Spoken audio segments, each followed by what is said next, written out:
아멘. 할렐루야. 오늘 주일 예배 오신 우리 모든 성도님들 한 분 한 분을 주님의 이름으로 환영하고 축복합니다. 오늘도 예배와 말씀을 통해서 하나님의 크신 은혜가 우리에게 충만하게 임하기를 간절히 소망합니다. 우리 그런 기념으로 우리 옆 사람과 함께 축복하며 인사하겠는데요, 한번 따라서 해보겠습니다. 우리는 주님 안에 한 가족입니다. 사랑하고 축복합니다. 아멘. 그렇습니다.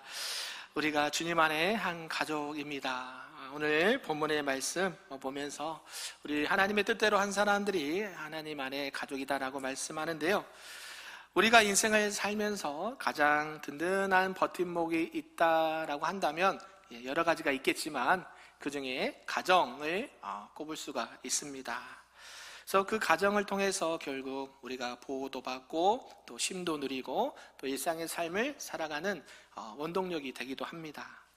그런데 이 신앙의 어떤 역설적인 부분이 또 있는데요, 때로는 가장 큰 장애물이 되거나 가장 어려움을 주는 그 관계도 바로 혈연이나 가정이 될 수도 있다라는 것이 오늘 본문의 말씀입니다.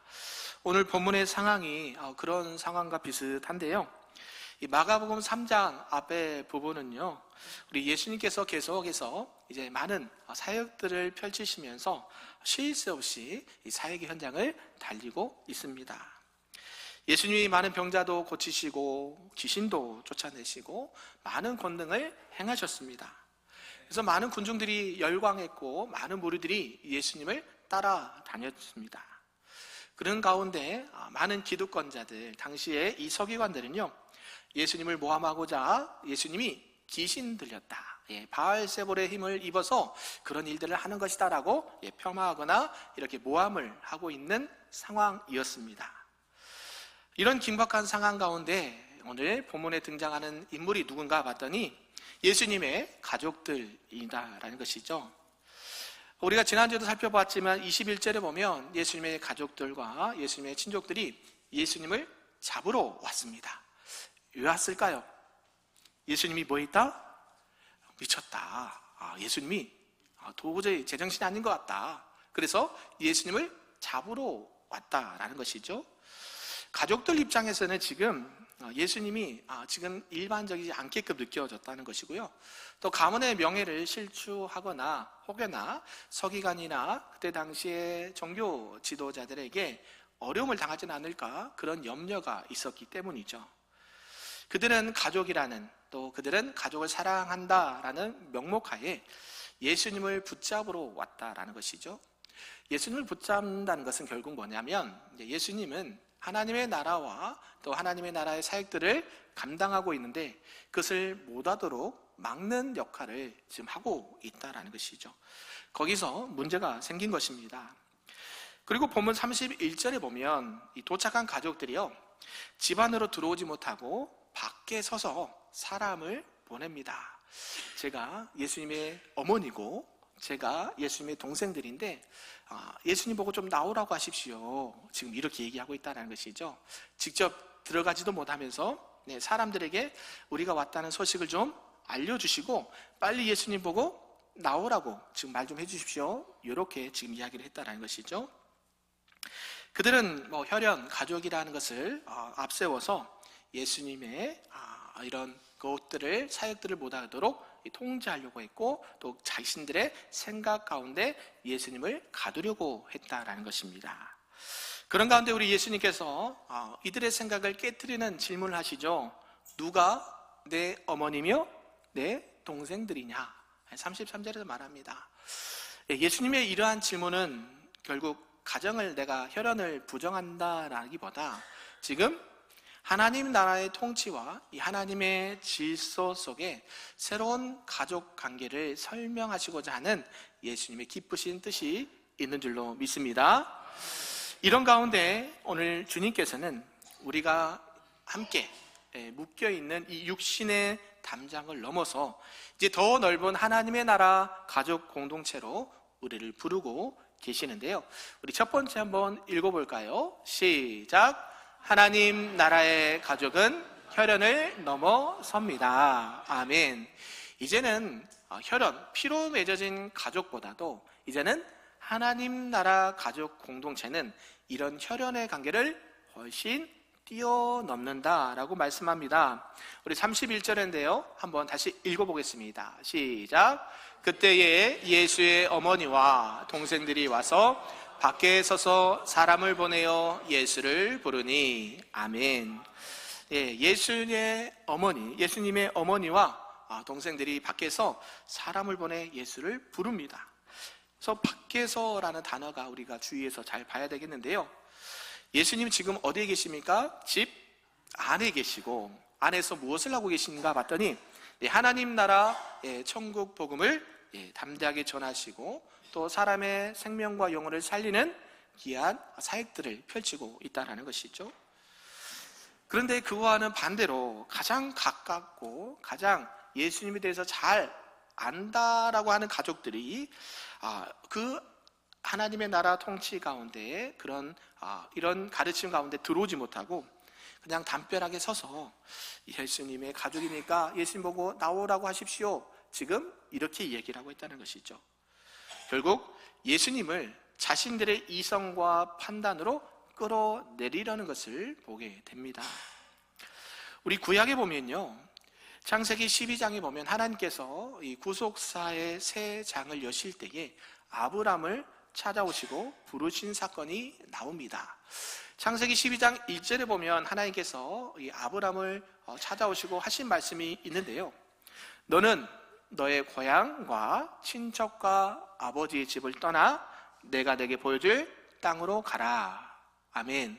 우리가 수요일 때도 이 말씀에 이제 본문을 하겠지만 하나님께서 나타나시고 제일 먼저 하신 말씀이 뭐냐 봤더니 너희 아버지 친척 집을 떠나라.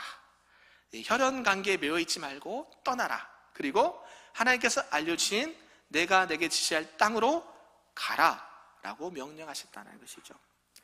이게 떠나는 게 쉽지가 않습니다. 이때 당시에는 족장시대라 그 가족 공동체를 벗어나면 생명의 위협을 느낄 수도 있고 또 삶의 터전을 잃을 수가 있고 일상의 삶이 파괴가 될 수 있는 그런 상황입니다.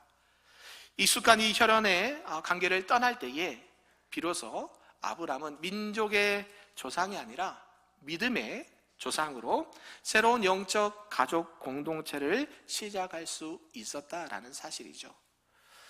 우리가 중세시대에 보면 종교개혁자 마틴 루터가 있습니다. 다 알고 계시죠? 근데 이 루터의 아버지가 루터에게 바라고 원했던 바람이 있었습니다. 그게 뭔가 봤더니 아들이 공부를 잘했나 봐요. 그래서 법관이 되어가지고 우리 가문의 영광을 좀 나타내고 너가 좀 이렇게 일을 하면 좋겠다라고 이야기를 했다는 것이죠. 우리도 그러지 않습니까? 부모의 입장에서 자녀들이 너가 앞으로 어떻게 공부하고 무슨 일을 했으면 좋겠다, 이건 부모의 바람이죠. 그렇게 해주면 참 좋은데 루터는 그렇게 하지 않았습니다. 아버지의 명령을 어기는 것보다 지옥에 가는 길이 더 두려웠다라는 것을 알 수가 있는데요. 이 아버지의 명령과 바람에 대해서 이렇게 고백한 내용이 나옵니다. 뭐냐면 하나님의 말씀이 나를 사로잡았기에 나는 육신의 아버지의 기대보다 하늘 아버지의 부르심을 따를 수밖에 없습니다 라고 고백했다는 것이죠. 혈연, 가족이라는 것을 생각하면 당연히 아버지의 뜻을 따라서 법관이 되어야 되고 가정의 어떤 영광을 나타내고 해야 되지만 육신의 아버지보다 어느 아버지? 하늘 아버지. 하늘 아버지가 나를 부르심을 나는 따를 수밖에 없다라고 얘기했다는 것이죠. 사랑하는 성도 여러분, 저와 여러분들의 인생에 있어서 여러분들의 발걸음을 움직이는 강력한 동기가 있다면 무엇입니까? 내 가족의 평안입니까? 아니면 인간적인 관계입니까? 혹여나 그것이 하나님의 부르심보다 앞서지는 않습니까? 오늘 이 시간 우리가 하나님보다 더 이렇게 의지했던 혈연의 줄과 또 인맥의 줄을 가감히 내려놓을 수 있기를 주님의 이름으로 축복합니다. 그렇다고 해서 가정을 버리라는 이야기는 아닙니다. 가족 가운데 있지만 하늘 아버지의 부르심을 더 기억하고 소중히 여기며 하나님께서 저와 여러분을 통해서 하실 일들을 기대하며 나갈 수 있는 하나님의 백성들이 다 될 수 있기를 주님의 이름으로 축복합니다. 아멘. 이제 이렇게 혈연의 울타리, 가족 관계를 넘어서 용기를 낸 자들이 이제 머물러야 할 곳을 주님께서 말씀하시는데요. 우리 두 번째입니다. 한번 읽어볼까요? 시작. 주님의 곁에 머무는 자가 참된 식구입니다. 아멘. 이제 하나님의 부르심에 따라 하나님을 위해서 그 발걸음을 옮긴 자들은 이제 주님의 곁에 머물러야 참된 식구고 참된 가족이다 라고 말하는 것이죠. 밖에서 자신을 부르는 이 가족들의 목소리를 뒤로 하고요, 이제 주님은 시선을 돌려서 자기 주변을 둘러봅니다. 34절 보니까 한번 34절 읽어볼까요? 시작. 둘러 앉은 자들을 보시며 이르시되 내 어머니와 내 동생들을 보라. 아멘. 자, 질문합니다. 예수님의 어머니와 동생은 지금 어디에 있습니까? 밖에 있습니까? 안에 있습니까? 잘 얘기하셔야 돼요. 네, 예수님께서 분명하게 말씀합니다. 내 어머니와 내 동생들은 지금 어디 있습니까?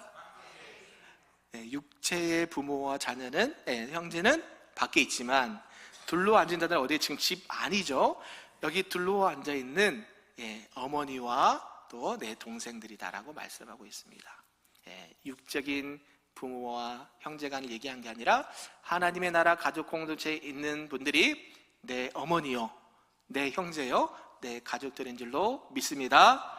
네, 그렇게 말하고 있습니다. 둘러 앉았다라는 표현이요, 그냥 단순히 가까이 앉았다라고 해서 되는 게 아니라 주님의 입에서 나오는 하나님의 말씀, 생명의 말씀을 한 자라도 놓치지 않으려고 하는 그 영적으로 매우 밀착된 상태가 둘러 앉았다라고 표현한 것이에요.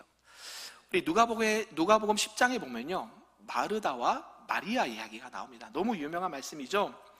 예수님께서 오셔서 하나님의 나라와 복음에 대해서, 천국 복음에 대해서 가르쳐 주는데, 당시 마르다는요 매우 분주합니다. 부엌에서 열심히 일을 하고 있고요, 반대로 마리아는 주님의 발치에 앉아서 주님의 말씀을 받아 먹고 주님의 말씀의 은혜를 받고 있습니다.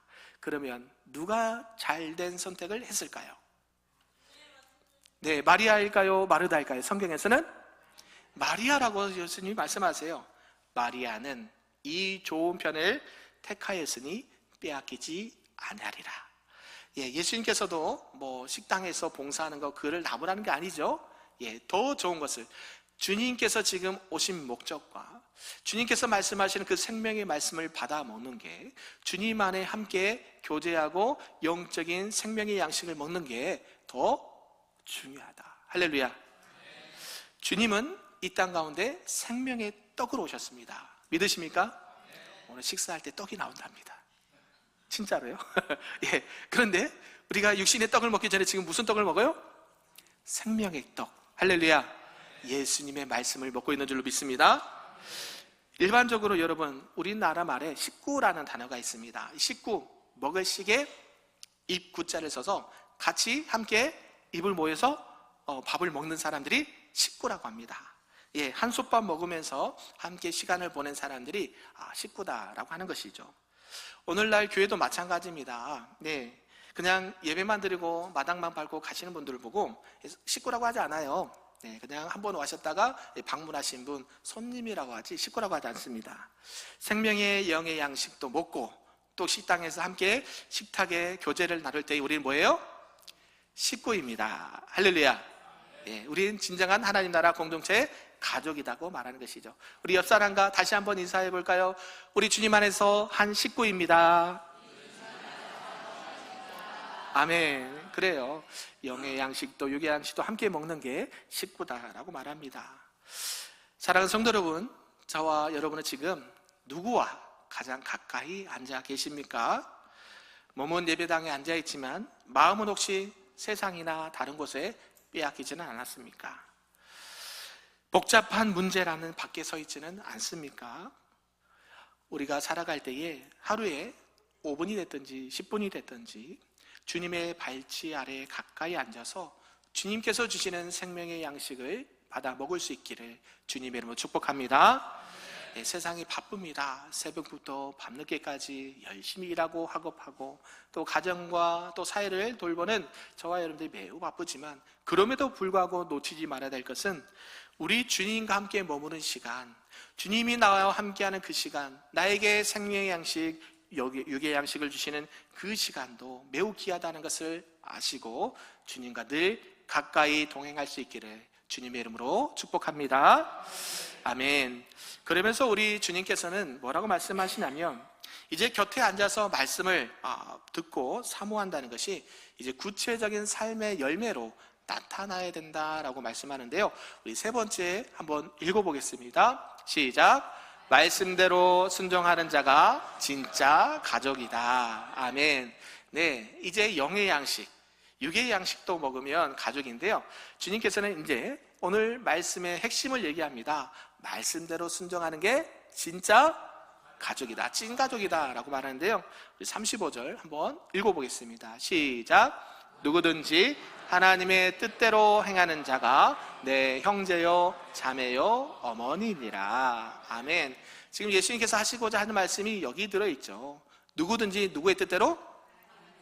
하나님의 뜻대로 해야 내 가족이다 라고 말하는 것이죠. 이 가족의 정의가 지금 어떤 상태를 의미하는 게 아니라 행함, 즉 순종을 뜻하는 공동체를 말한다라는 것이죠. 주님과의 관계는요, 단순히 교회만 다닌다고 생긴 게 아닙니다. 교회에 다니면서 하나님의 통치와 다스림을 받고 그 말씀 가운데 뭐 할 때? 순종할 때. 할렐루야. 그때의 진정한 가족이 된다라고 주님 말씀하시는 거예요. 비로소 이 순종의 열매를 통해서 하나님의 가족 공동체로 증명될 수 있다라는 사실입니다. 구약에 보면요, 우리가 작년에 봤던 룻기서가 있습니다. 이 룻기에 나오는 이 룻은요, 당시에 모압 여인이었습니다. 이방 여인이었고요. 이제 남편도 죽고, 사랑하는 가족들이 이뤄서 이제 어머니와 이제 이렇게 다시 고향으로 돌아오게 되죠. 그때에 어머님이 그럽니다. 네 살 길 알아서 찾아가라. 그런데 이 룻이 뭐라고 고백합니까? 룻기 1장 16절에 이렇게 고백을 해요. 어머니의 하나님이 누구의 하나님? 나의 하나님이 되시랬다. 우리 지난주에 등록하신 우리 성도님이요, 1부 예배드리고 2부 예배드려서 말씀을 너무 잘 알아요. 감사합니다. 한 번 들을 때, 두 번 들을 때 다르죠? 말씀합니다. 어머니 하나님이 누구 하나님? 나의 하나님이 되겠다. 어머니는 혼자 됐으니까, 젊은 나이에 혼자 됐으니까 너 살 길 알아서 찾아가라 하는데요, 가지 않습니다. 어머니 하나님이 나의 어머니, 나의 하나님이 됩니다. 그냥 어머니와 함께 가겠습니다 라고 순종하며 그 걸음을 걸어가는 것이죠. 그가 베들레헴에 와서 뭐 했습니까? 예루살렘에 돌아와서 부모를 공경하고 새벽부터 밤늦게까지 뭘 주어요? 이삭을 줬습니다. 얼마나 고됐겠습니까? 그냥 모압에서 그냥 편히 살지, 왜 굳이 어머니가 따라와서 힘들게 밤늦게까지 먹을 거 구하고 다니는 인생이 되었습니다. 그것을 줄 때에 이방 여인이기 때문에 얼굴도 가리고, 또 사람들이 많이 있을 때는 못 가고요, 주변 곳곳에서 떨어진 이삭을 줍는 그런 생활을 했습니다. 우리 그 한 끼를 때우기 위해서 그렇게 수고로움을 했어야지만 먹을 수 있는 그런 삶을 살았다는 것이죠. 한마디로 얘기하면 좀 비참하고 좀 힘든 인생이었습니다. 그럼에도 불구하고 룻은 어때요? 순종의 걸음을 걸어갔다라는 것이죠. 예수 그리스도, 이 순종의 걸음이 예수 그리스도 족보에 올라가는 그런 열매를 맺게 된 줄로 믿습니다. 진짜 가족이 된 것이죠. 순종이 혈통을 이기게 되는 결과를 얻게 되었습니다. 우리가 잘 알고 있는 이 사랑의 원자탄, 이 손양호 목사님이 계십니다. 다 들어보셨나요? 네, 이 손양호 목사님이요, 참 그때 당시에 원수를 사랑하라, 이 말씀이 늘 마음판에 있었어요. 이것을 실천하며 순종하며 살려고 무진장 애를 썼습니다. 그런데 이 말씀이 자신의 마음을 찢어내는 슬픔을 주었다라는 것이죠. 그럼에도 불구하고 순종하고 복종을 했는데요, 당시에 이 공산당원이 와서 두 아들을 죽입니다. 그 아들 죽인 그 원수, 지금 때려 죽어도 시원찮을 그 원수를요 용서하고요, 용서까지는 할 수 있는데 자신의 양아들로 삼습니다.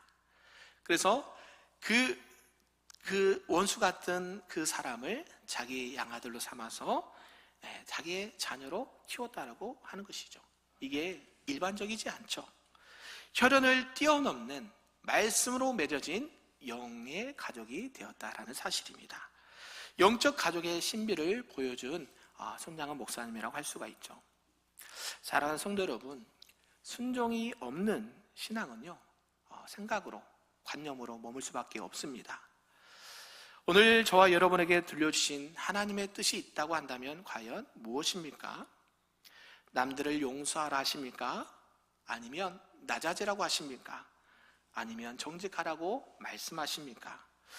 하나님의 말씀이 내 생각과 내 이성과 내 상황에 부딪힐 때가 있습니다. 내 가족과의 이익과 충돌될 때가 있습니다. 그런데 우리는 그때마다 어떻게 선택을 해야 되냐면 하나님의 뜻에 순종하며 나갈 수 있기를 주님의 이름으로 축복합니다. 큰 것이 아니어도 괜찮고요, 거창한 것이 아니어도 괜찮습니다. 당장 내가 실천할 수 있는 그 순종의 한 가지를 오늘 발견하시고 하나님께서 나를 통해 기뻐하시는 것이 무엇인지 생각하고 하나님 말씀 앞에 순종하며 나갈 수 있기를 주님의 이름으로 축복합니다. 말씀을 정리하겠는데요, 그렇다면 우리 예수님께서는 왜 순종을 하는 자가 진정한 가족 공동체인가, 가족이라고 말씀하시는가 하는 것이죠. 왜 그랬을까요? 첫 번째는요, 새로운 하나님 나라 창조 질서 때문입니다.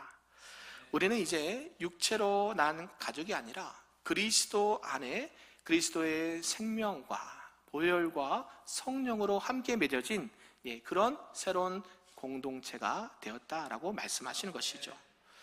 그리고 두 번째가 이 관계가 영원하기 때문입니다.